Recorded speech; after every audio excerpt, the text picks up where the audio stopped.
Hello everyone and welcome back to my YouTube channel. Today is again the third Thursday of the month, so let's get cracking on Christmas together. For my card today I used the Woodland Santa from Rachelle Anne Miller.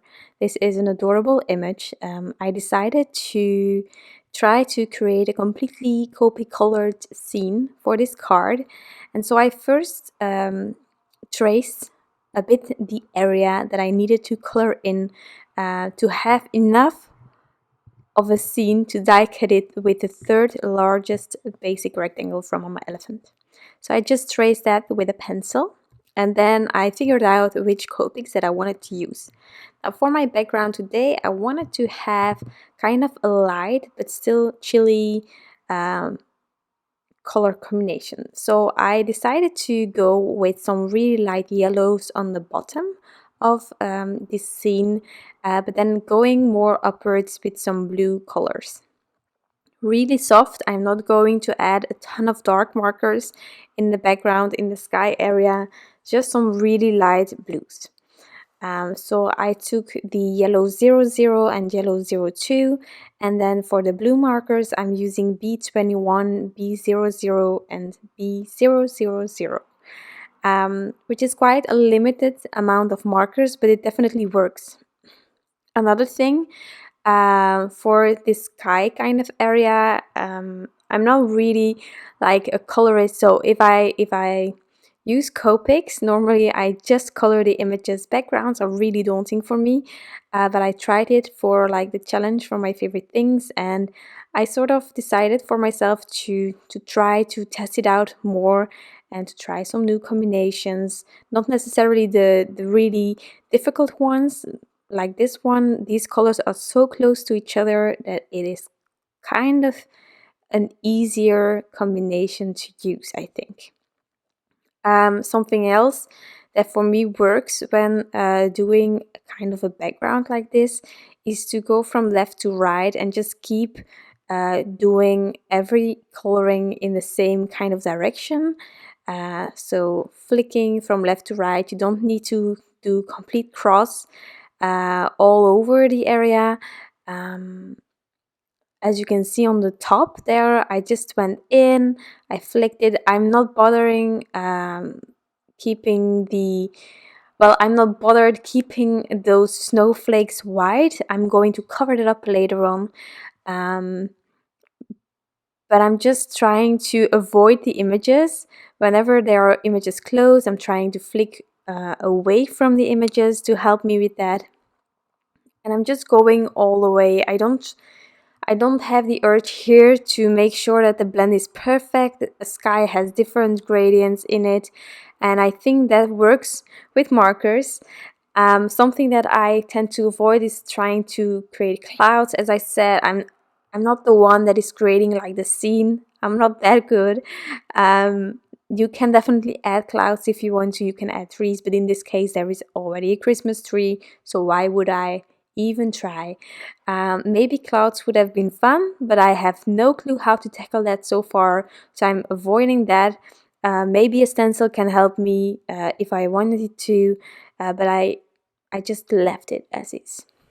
On this snow kind of area, I took again the lightest blue from the sky, and then I combined it with this G00 to just have a bit of shadowing. Later on I will die cut this scene and you will not see that bottom line that is drawn. You will not see that, so I just wanted to have a few shadows here and there on the snow. For the rest, I wasn't really going to cover it completely. Then next, of course, I took my colorless blender because I'm the worst. I always need it, and definitely with flicking, you just flick, and from time to time you just end up in the image or in an area that you didn't want to end up. So then you can just take your colorless blender. It's really a lifesaver for me. I cannot repeat it too much because it truly is. So once I sort of got rid of the blue that ended up in my images, I could continue with coloring. Now for Santa here, I'm just using some reds. I'm keeping it traditional here. and then I just worked my way through all of the images. For me, Copic coloring works when I color from darkest to lightest, but I say it all the time, there are several ways to Copic color, and if you are here for a long time already, then you know that in the beginning of my videos I sort of try um, to to change it up every time. I wanted to be equally as good in coloring from lightest to darkest, going back and forth, as from darkest to lightest, and so on. So I definitely switched in my methods there every time, again and again, to just show you that there are so many possibilities to color, and it's really up to you to find the way that works the best. And I ended up a few years back deciding that for me it works best to go from darkest to lightest. So that's what I'm doing here. Really simple. The paper that I'm coloring on is Transotype Perfect Coloring Paper, which is truly a dream in my opinion to color on with Copics. Before I colored on Nina, which was also really lovely. I love how the colors turn out on Nina. But Nina was, well, the paper, the only issue that I had there was, well, two issues. It wasn't always easy to find in Europe. But if you're looking for Nina, there are shops like NUVO that is selling Nina. Um, and the second thing that I had was the bleeding issue. That the paper was getting oversaturated, and then my Copics would flow outside of my images just because the paper couldn't handle another layer. So that's why I switched to this paper, and here it can handle tons more. But again, every paper that you're using, the moment that you think it's getting oversaturated, let it dry. Set it aside to let it dry, or take your heat gun and heat it up so that the paper dries a bit quicker and you can continue. Truly, sometimes it's just all about that, and you can really avoid the bleeding as well. But yeah, since I use this paper, I stuck with it. So I can only say that I'm really big fan of Transotype Perfect Coloring Paper. So the skin tone here, later on I will add a bit of W0 on the beard of Santa, just to give it a bit of a shadow, a bit of interest. But all of the white areas from the clothing of Santa I will keep white. Normally I tend to add stickles to areas like that. I didn't do that today because I found that my card was already busy enough. But it's definitely something that you can do from time to time. I find that the easiest way to give a bit of interest to areas that normally are white without having to add a bit of color on top of it to get that dimension in it. So I'm just saying, you don't need to, but it can be a way to avoid doing things that you're uncomfortable with by just adding stickles, glossy accents, things like that. So here for the back, I used a few colors. I actually used four, I think, four browns, which is more than what I would normally use. Normally I tend to go for combinations with three colors, but it all depends a bit on the size of the image that you're coloring in. If you have a tiny area, then one marker can be enough, or two. In this case, I just ended up with four, just like that. So of course I went a bit outside the lines, a bit into that bear, and I decided to try to make some kind of a polar bear. So I didn't want to have any browns in it, so I used that colorless blender again to fix those tiny boo-boos so that you would not see it in the end. That's really a handy thing to have in your Copic marker combination thingy, or Copic marker stack or collection, that's the word. So a bit outside of my comfort zone, that polar bear. Why? Because it's something that is white, and then you have to add shadows to give it a bit of interest. But I'm quite happy with how it turned out. So it also got me thinking about another stamp set that I have with a polar bear. So I want to use that this year as well. There are tons of stamps that I actually saw while going through to find something for my sentiment for today's card. I thought, oh, it's such a nice stamp and I haven't used it yet. That's what happens when you're building up your stamp collection, and then you have all those new stamps that you want to feature, and all of a sudden your old stamps are just laying there. So yeah, as you could see, I sort of try to save my snowflakes here by also using the colorless blender. Now, something that I noticed about doing things like that, it's really small and sometimes it's really hard to push that ink out. So that's why I'm going to fix that later on differently. I'm going to use some NUVO drops, but something that you can do as well, which I do often when I'm using digital stamps from Rachelle Anne Miller or clear stamps designed by her, is to use my white jelly roll pen at the end and just go over it. It's the easiest way to really get rid of the color in those tiny areas that you want to have white. But for today's card, since I created this complete scene and the snowflakes are just around the image, I fixed that differently because I wanted to have snowflakes all over my background, you know. So that's why I didn't end up using a white jelly roll pen, which I could have used still. It was also an option, but I didn't. So here on the tree, I wanted to have some kind of a texture kind of thing. So I just did some flicks downwards, and I did my gradient with the green markers that I would otherwise use for my combination. For the snow here on the tree, I sort of tried to give it a bit of shadowing, but I didn't want to color it completely. So that's why you can see here that I have some areas that I'm trying to highlight and then others that I'm not even touching with my marker. Something that is also handy to do if you want to just give it a shadow and then not coloring everything is to use your colorless blender like I'm doing here, and then you can soften those edges that you got from coloring or adding a bit of color. You can soften that by just going around that area with your colorless blender. So here, as I said, a bit of shadowing on the beard here. And then again a bit more fading out on the snow.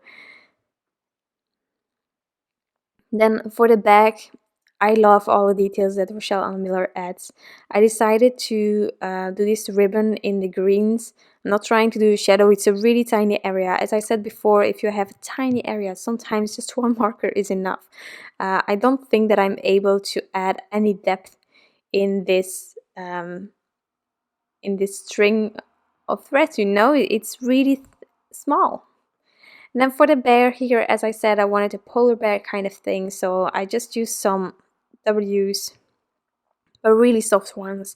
I used W4, 2, and 0 to help me add a bit of shadow, but still keep it really soft and light like it's a white bear. And I'm kind of happy with it. It's a really small area, so it was a bit daunting, but it's a really cute one as well. And then the final image that I have to color is the fox. So that one I am going to do with the E18, E15, E33. And I first wanted to try E15 as my darkest to keep it really soft and fluffy. But then doing the blending and such, I wasn't really happy with the depth created. So I ended up taking the E18 as I normally also use for foxes to help me defining more shadows and the fox and all those things.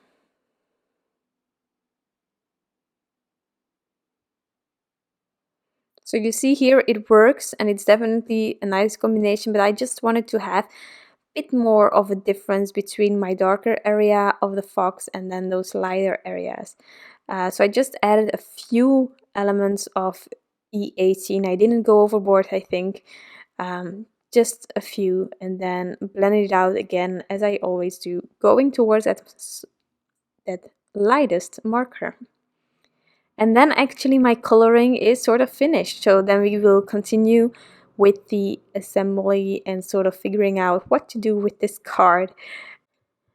So for the sentiment, I'm going to use the Bold Holidays die from Hello Bluebird. I remember that one of my first stamp sets that I bought from Hello Bluebird was actually the Bold Holidays. I thought it was a really lovely stamp set. And I forgot about the dies. And then last order that I did a while back, I added the die on top of my, well, in my list as well. And it arrived, and I really love these blocks with the letters cut out. Since I have this third largest rectangle that I use to die cut the scene, I decided to use Joy. But if you want to, you can also use a stamp set on this card. It definitely works. It's the same kind of size. But I really wanted to use the dies as it is the first time that I can. So I die cut the Joy kind of banner out of Cranberry cardstock from Concord and Mind. It's kind of the darkest red in my combination that I have for the Santa. And then I wanted it to be in kind of a wonky way on the panel, but as you can see, you can add it centered, on the left, overhanging, anything really is possible. Then something else that I wanted to do was to put my scene a bit higher up. So I have this foam, well, adhesives. It's actually foam paper, well, kind of fun foam. And then added score tape on top of it. It's a trick by Carissa Whiteley. She shared that on a YouTube, well, on her YouTube channel, and it's genius. It's a way to save a bit money by buying some cheap fun foam and then adding score tape on top. So I invested in a big roll of score tape, and I just created a few of these adhesive sheets to already use. I ended up adding the Joy like in this wonky way because my Santa was more on the left side, so this way I sort of try to balance that scene out. And that is my sentiment. Now, before adding this to my card base, I am first going to add a piece of Transotype perfect coloring paper on top of my card base itself. It's slightly different white, and I prefer it towards the white of my card base, so I'm just adding kind of a too large piece, and then I'm going to trim off all of the excess. That's something that helps me to make sure that my complete card base is covered and to have it straight, because I cannot trim an A2 size panel myself without having a sliver extra or not enough. So just to avoid that, I do it this way, and then I centered my scene on top of the card base. And then we will finish it off with some NUVO crystal drops. These are the Simply White ones. And why I decided to do that is to just, I wanted to cover up all of the black outline from the snow as well, because I couldn't recreate that on the top of my panel here. Now, from time to time, I'm going to tap with my card base. I'm going to let it drop on my desk, because my drops are kind of cold. Well, the area where I craft in currently doesn't have any heating. We still have to hang it. Everything is there to put it on, but we don't have it yet. So it's a bit cold, so my NUVO drops are a bit cold. Sometimes it doesn't want to form that perfect ball on top of my card. So if you tap it, it will lower a bit, so you won't have those peaks that you might have because it's a bit too cold. So I ended up adding tons of snow like this on all over my card to finish it off, and I'm really glad with how it ended up. So this is my card for today. Let's get cracking on Christmas today. We are already November, so I'm sure that every one of you is already starting on Christmas cards. I hope that I could inspire you with this one. I want to thank you all for stopping by and taking the time to watch this video. I truly appreciate you all being here, and I'll be back soon with some new crafty inspiration. Bye!